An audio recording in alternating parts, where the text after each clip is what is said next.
Oh, that was a mistake walking in front of that projector. If you got to see a picture of me about 15 years ago, chances are I'd have a book in my hands. I read everywhere and all the time, so much that my mom said it strained my eyes, and that glasses were my own fault.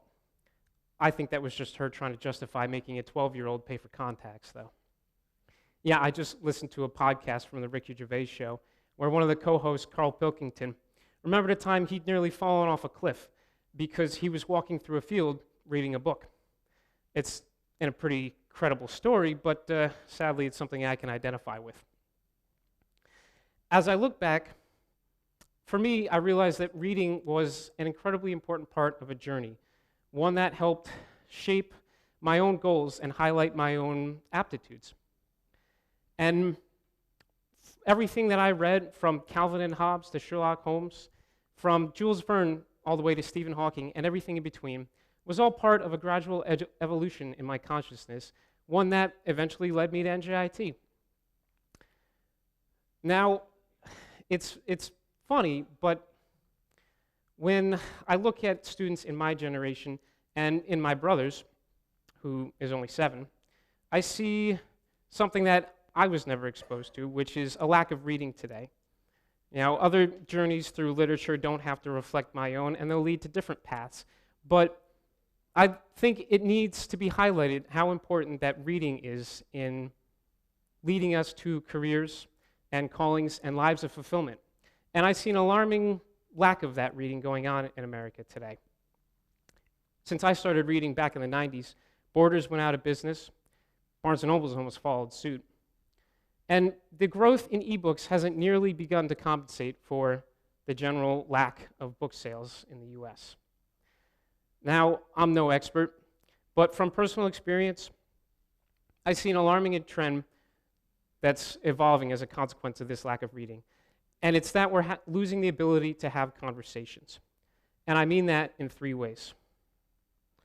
First, we're losing the ability to have conversations with each other. And that's especially true when it's with new people that we haven't met yet. Really think about what's going on internally in those situations. When one person begins talking, our intuition allows us to quickly grasp, or think we do, what their main point is.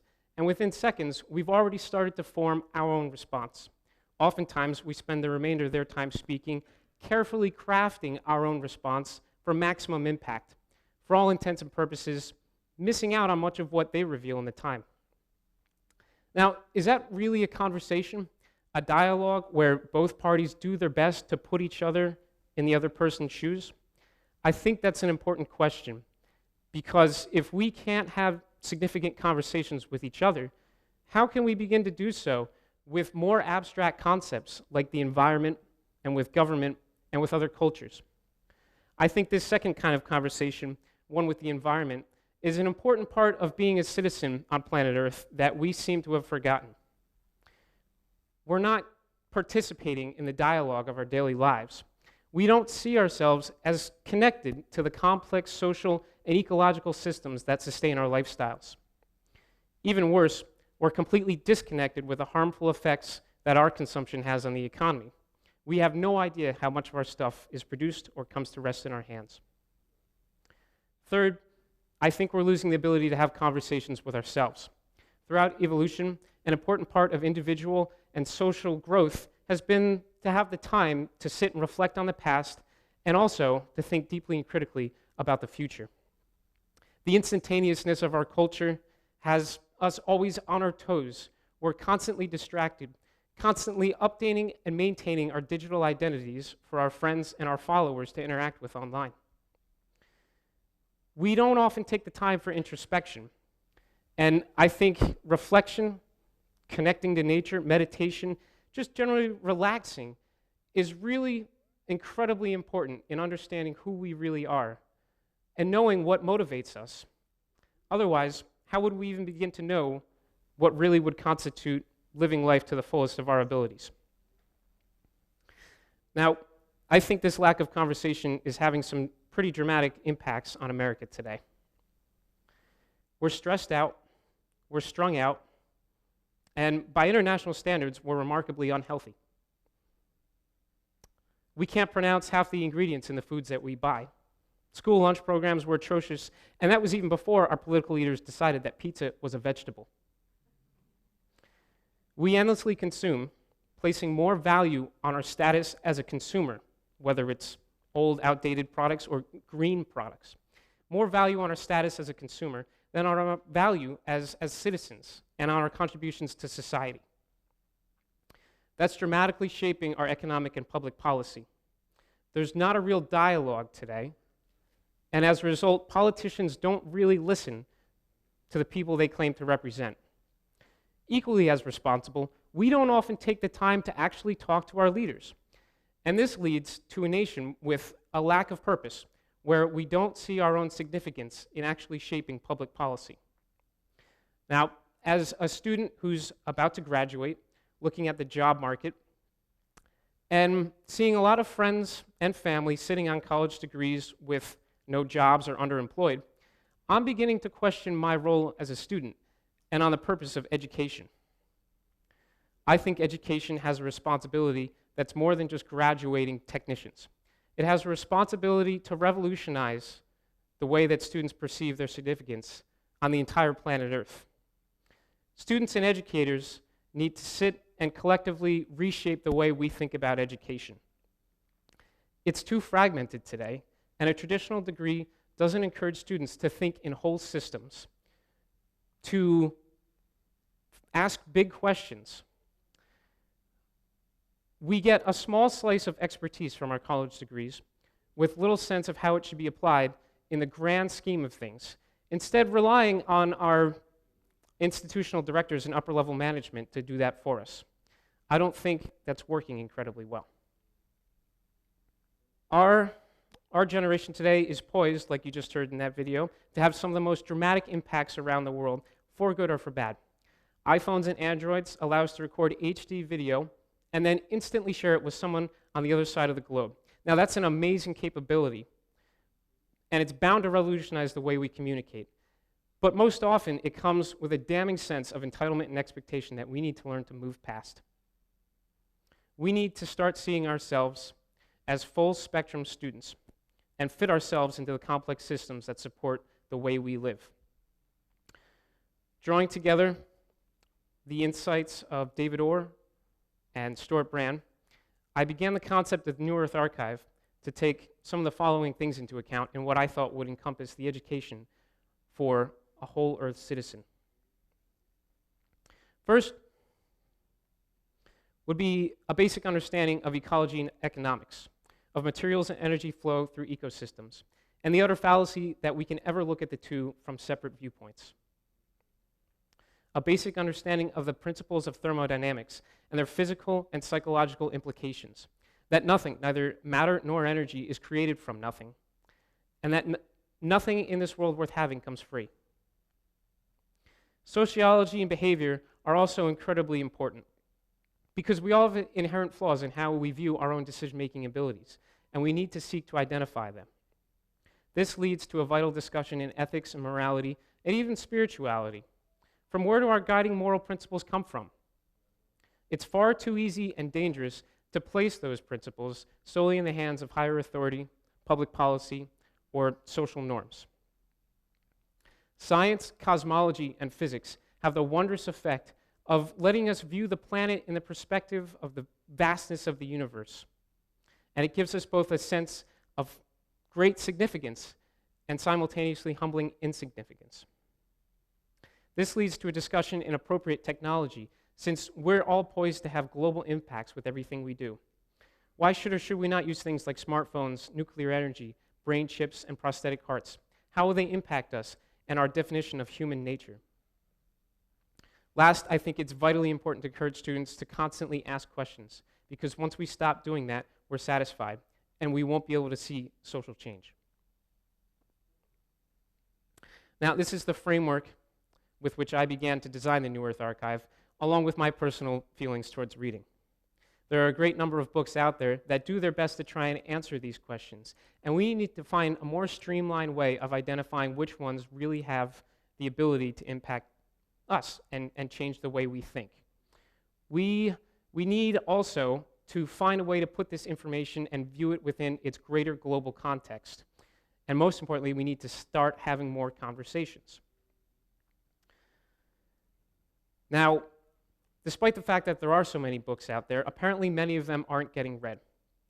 With the help from a few friends, professors, I did my best to find out just why that was and incorporate that into the design of the New Earth Archive. Now, for starters, what we found out was that there's simply too many books out there. The average student won't be able to walk into a library and choose the book that's going to have the best ability to change their perspective and impact them. And that's crucial, because if they do that and it doesn't have the necessary effect, they're discouraged to ever even try again. The goal then of the New Earth Archive was to identify a small number of books, only 25, that have the greatest chance of actually reaching students, and that have the ability to influence them to drive change and to seek further knowledge. Additionally, these books have to be provocative and passionate enough to compete with all the distractions we have to face with today.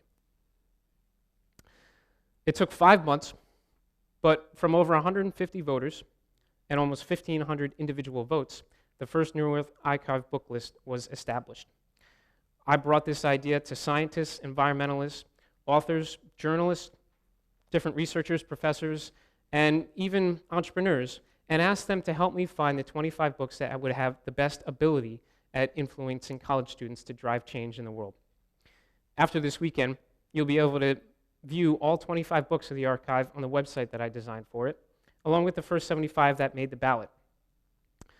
Now, I have a great deal of confidence in these books, but I do recognize they're not the best. They might not be the best ones out there. Let me rephrase that. They might not be the best ones out there, and there probably are more that have greater abilities at influencing us to drive change. The nature of this project is that as NJIT begins to adopt it, and students begin to read the books, giving us feedback on their level of effectiveness and suggesting their own, we'll begin to see which books truly have the ability to impact readers. Now, throughout the process of establishing this archive, I had the enormous privilege to meet and learn from some incredibly influential and inspirational people. Through our conversations, they shared an important psychological principle with me in presenting new information to people, and it was this: information without context, without a sense of community and a framework for application, is worse than useless. It causes us to confuse the trivial with the important, losing sight of the things in our world of true significance and even wonder. Keeping that in mind, I and other students are going back to this website to redesign it and set the grounds for a social network at NJIT where students can find that sense of community. I envision a Pandora-like capability that can generate customized reading lists and take students across the full spectrum of books that make up the archive.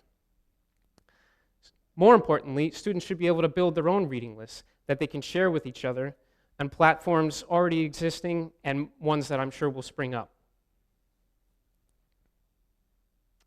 I also want to refine the current ways that we measure the success of these books and generate new rating qualities where students can more comprehensively rate the books, share their insights and new ideas with each other and through other networks. And as we gather these new suggestions and these ratings, we'll begin to see a constantly updating student-curated curriculum for a full-spectrum education. Next December, we'll take a look at the archive, and from the top 100 books, we'll have a new vote for the second New Earth Archive book list. And this time, students will have had a direct say in the process of creating it. And we're not going to stop with books, because I do have to recognize that there is some pretty amazing technology out there. We're currently fielding suggestions for films, documentaries, and TV series in the pursuit of creating the first New Earth Archive film list. I'm also reaching out to e-magazines like Orion, Science, On Earth, New Scientist, and Guardian magazine in the hopes that we can obtain subscriptions and allow students to access these resources for free through the New Earth Archive. I see an amazing potential to also tie this concept into apps, into mobile phones and tablets, and even in game design. I'm also reaching out to Amazon, Google, and Barnes & Noble in the hopes that we can obtain free ebooks for students of the top 25 books each year. Maybe tonight will help that. What do you think, Amazon? There are many ways that NJIT can start to incorporate this concept around campus. We're going to approach ResLife to see if highly active readers can gain additional points for the housing applications. We're going to try and find ways that we can include the archive resources within different coursework and within general student curriculum. We're going to hold running contests each semester for participation on the online network and on campus, and award the high-level users with things like Nooks, Kindles, and ebooks that encourage further use of the resources. By leveraging the capabilities of social networks and gathering feedbacks, we hope to create a new social norm. Extensive research shows that our perspective and our experience of the world around us depends largely upon the social networks in which we reside in. By creating a network that values critical thinking, constant questioning, and full spectrum learning, and creating a framework that can eventually spread to other institutions, we might begin to see a collective intelligence emerge from this project, one that encompasses far more than just the combined brainpower of the individual students that are participating in this. When that happens, we'll be able to face the problems before us with an increased sense of ability and a shared sense of purpose and direction, the likes of which will be able to overcome any of the obstacles our society faces. We'll create a new generation of students who become leaders and innovators that pursue callings instead of just careers, seize the future for themselves, finding their niches or creating their own. And maybe the next time you're over at the pub, you might just get screened with the question, read any good books lately? Thank you.